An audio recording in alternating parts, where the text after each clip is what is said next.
Oh boy, do I got a treat for you guys. If you love deer hunting, then stick around. This video is for you.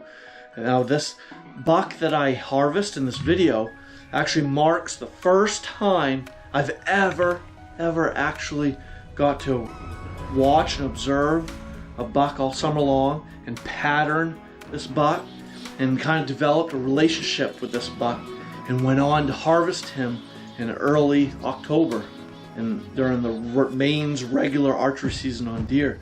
And this is the first time that I've ever been able to succeed at doing that.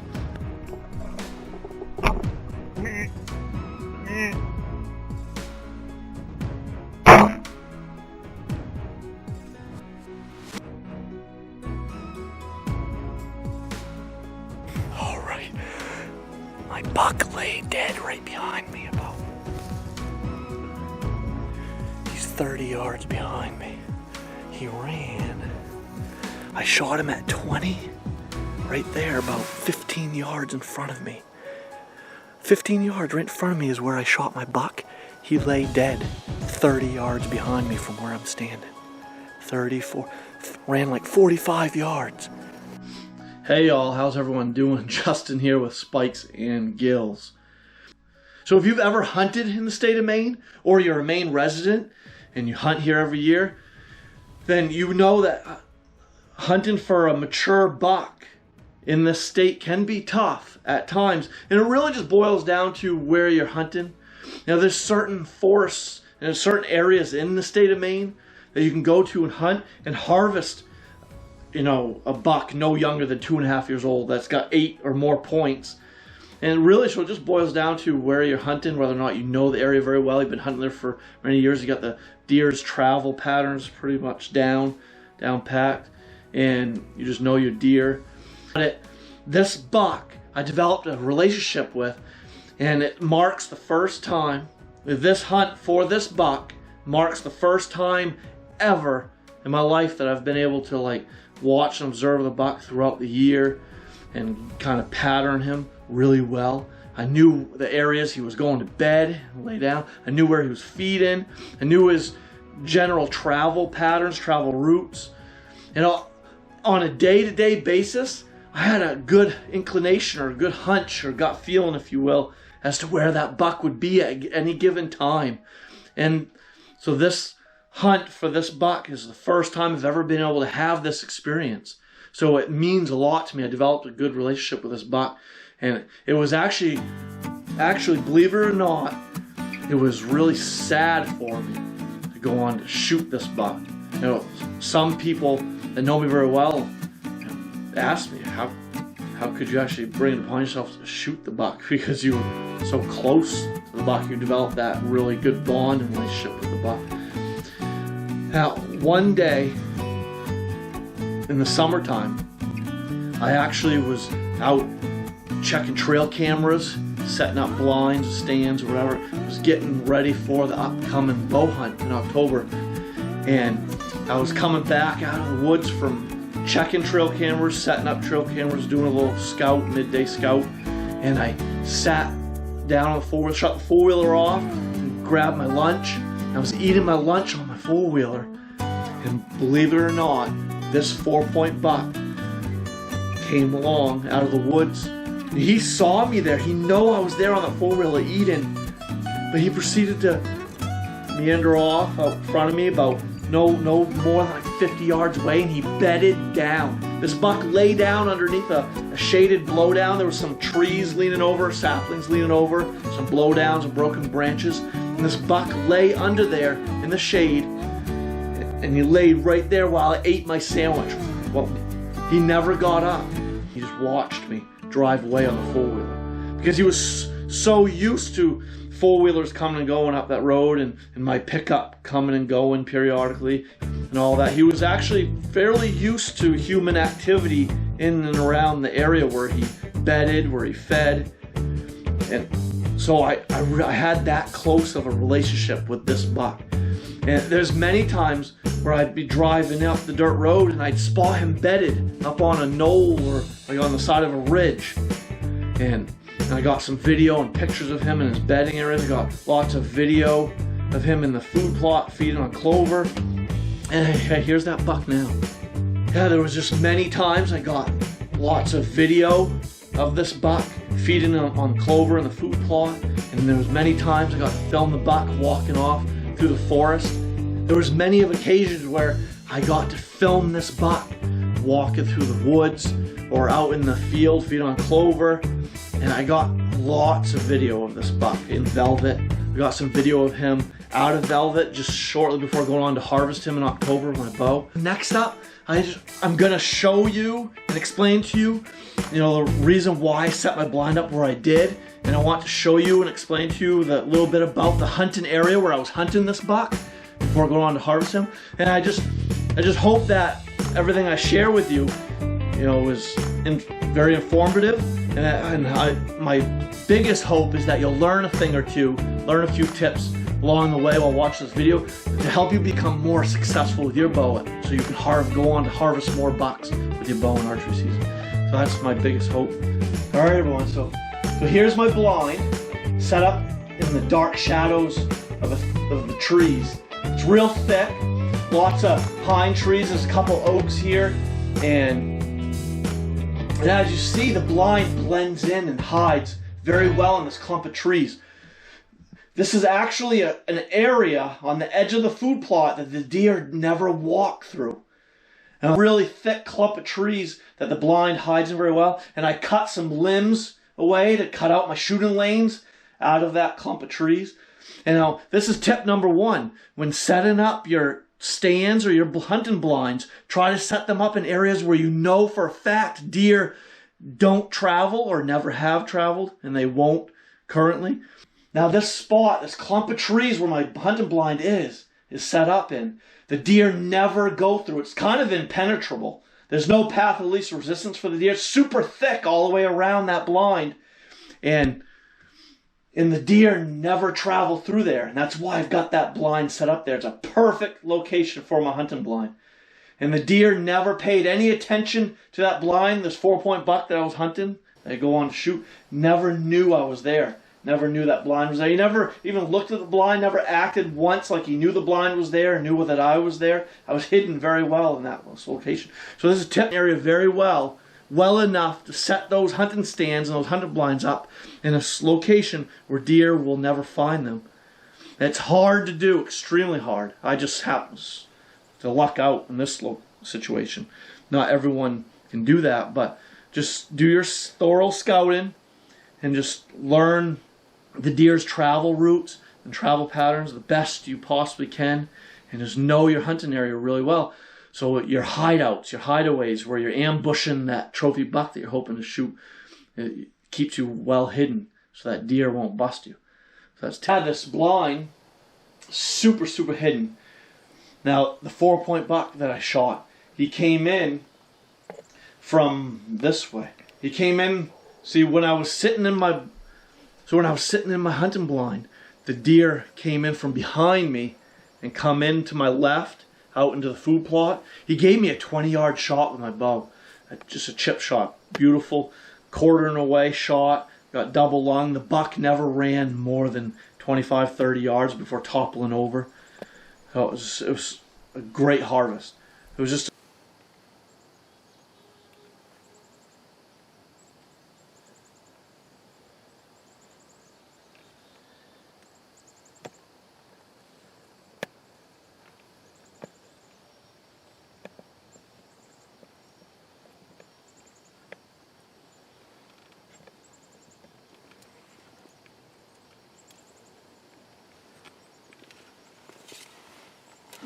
meh, meh.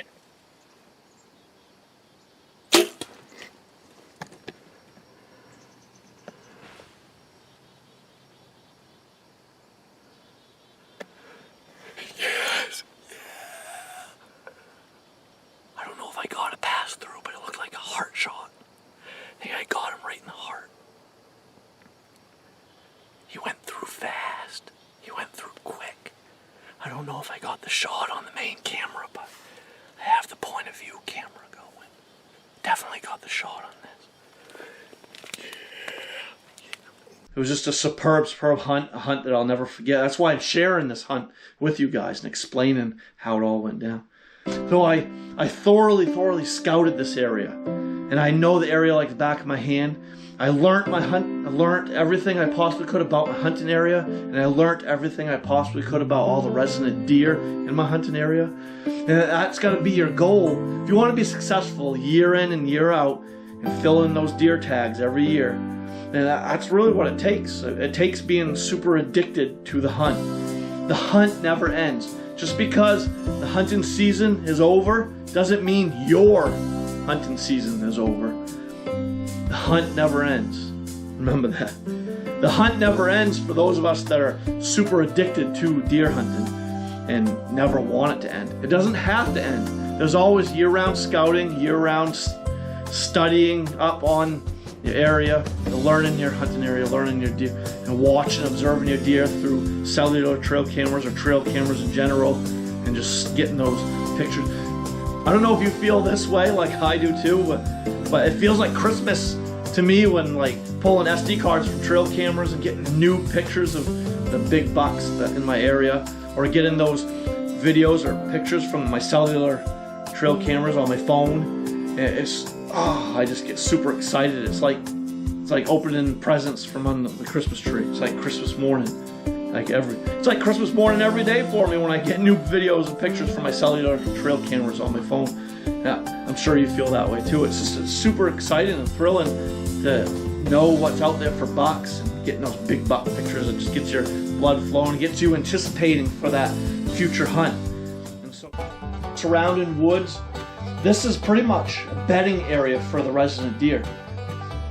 For the most part, where this food plot is and where my hunting blind is, it's right smack dab in the middle of bedding area, bedding cover. The deer are always active in this area from like 11 o'clock in the morning till 1 to 3 o'clock in the afternoon when they're starting to get up, stretch their legs and feed around, graze around. We're moving on to other feeding areas later in the evening on into the night. So this area is a great place to hunt midday because it's bedding cover over here. I know for a fact I always jump that deer up out of their beds over here. This 4-point buck that I go on to harvest many times was spotted bedding over here on the ridge when I was coming in to scout, check out trail cameras. I'd see the buck bedding over here. There's times that the buck bedded further up the dirt road and off to the right. Over here, there's bedding cover there. The buck would bed over to the left side. So pretty much, I actually am hunting right smack dab, right in the middle of the deer bedding area. And that's why I get a lot of activity, have a lot of hunting action late morning, midday, early afternoon. I rarely, if ever, have deer come by my blind or stand wherever I'm hunting early morning. It's always later morning, like from like 10 o'clock on to 1, 2. I'll leave for lunch by midday, and I'll try to get right back in there no later than 2, because the deer will be up and moving, coming in to feed in the food plot by like 2:30, 3 o'clock in the afternoon, like that early, before moving on to head for apples or acorns to other areas where they like to go feed throughout the night and hang out in the night. So yeah, I have like a great spot here to hunt. I can have really good hunting action midday. And actually, believe it or not, a lot of days I sleep in. There's many times where I didn't even bother going in to hunt till 8 o'clock. I'd park my truck, get all dressed in my hunting gear, grab my bow and backpack camera equipment, and I'd be heading in at 8:30 in the morning to my blind. And then I wouldn't even see the first deer until like after 10 o'clock. It'd be like a doe and her yearlings, or does a fawn, young buck, spike buck, button buck, whatever, would come in to feed food plot, and then they'd go on to bed down, head to their bedding area where they'd lay up for a few hours, chew their cud, and then on comes more deer filtering into the food plot before going to bed down. That's just how this area plays out for me where I hunt. Now, not everyone gets to have that kind of hunting action. For a lot of folks, maybe it's true for you, all your hunting action is going to be in the first 2 hours of daylight and the last 2 hours of daylight, and not late morning, midday, early afternoon. It just boils down to where you hunt, the area that you're hunting. The bedding cover, or just the areas that the deer frequently hang out in midday, just might be in, quite a ways away. It could be several hundred yards off. And it might take the deer a couple hours to graze their way, meander their way on to your hunting stand or blind. All right, everyone, so at the moment that you've all been waiting for, how I actually go on to harvest this 4-point buck on a bow, how it all played out. So the day before I shot this buck, I saw him on the food plot, and it was actually like a bluebird day, hardly a cloud in the sky. It was very cool temps. The high might have been no hotter than 60, and it was hardly any wind. The wind speeds, the gusts might not have been no more than 8 miles per hour. And I watched and observed this buck for a long time. I watched him on the food plot. I watched the direction he went in when he disappeared. I had a good inclination as to where he was holding up for the day, where he was bedding. And I had a good idea of where he was going to go for the night to feed, like what apple trees he was going to feed under, and where he was going to go get acorns and feed on more grasses and clover. I knew where he was feeding, the general area where he was traveling in and bedding and all that stuff, and going to check on does. And I knew all that. I had a good handle on that. Now, fast forward to the day that I shoot this buck. Now, believe it or not, I was actually shocked myself, but the temperature was like exactly the same. The wind speed was exactly the same. There was the same amount of clouds in the sky. It seemed like a mirror image of the day before. So you can imagine I was stoked. I was super excited, because you know what that means. It means that the buck's probably going to follow the same route, same travel route. The buck's going to kind of do the same. I just had a feeling that just everything else seemed to be falling into play. The temperature, wind speed, the sky, everything just was all the same as the day before. So I just had a gut feeling that buck was going to come back to the food plot around the same time that he did the day before. So I knew to get into my blind, several hours before I expected the buck to be in the food plot. Now I knew what direction the buck went in the day before. So I kind of figured the buck was going to come from the direction he went in the day before and want to travel back to the food plot and go where he had come from the day before. So the buck come from like out there, come to the food plot, and he traveled this way the day before I shooting him.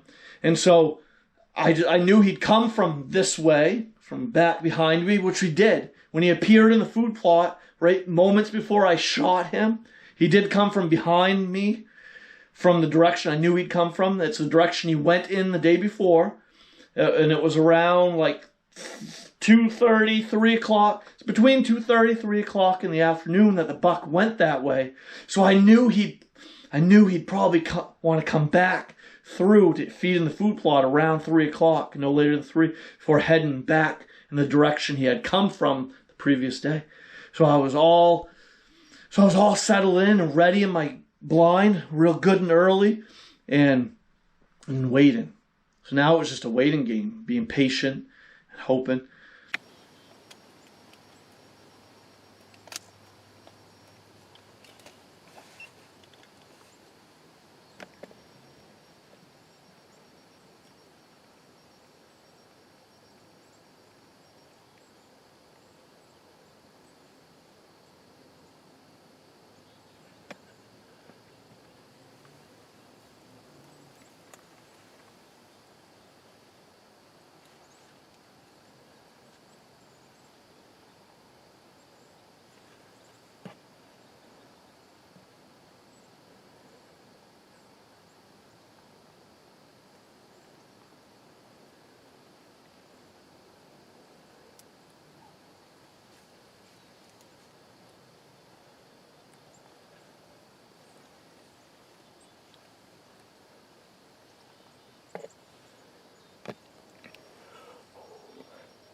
Meh. Meh.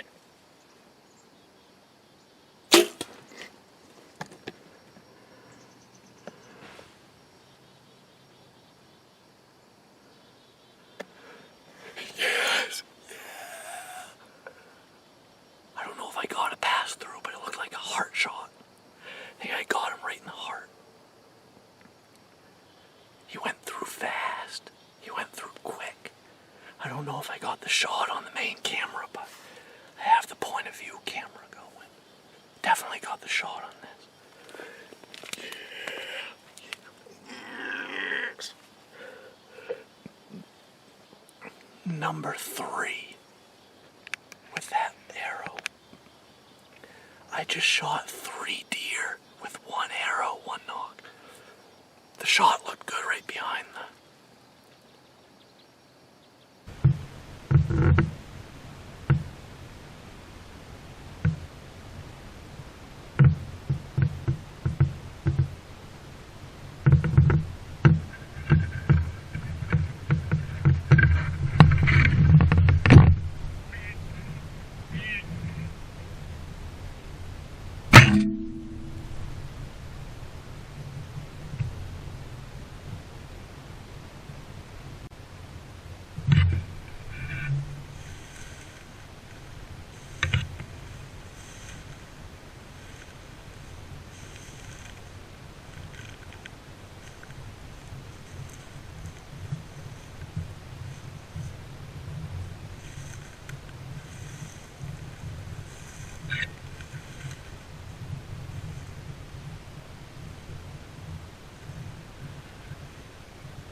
Yeah!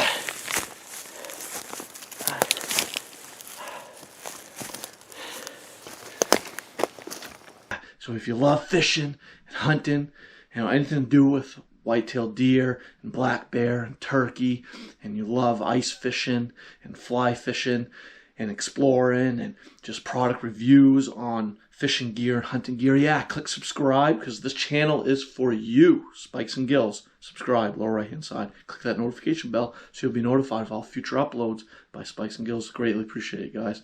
Thank you very much. Hey, smash that like button for me, could you? On your way out, greatly appreciate it.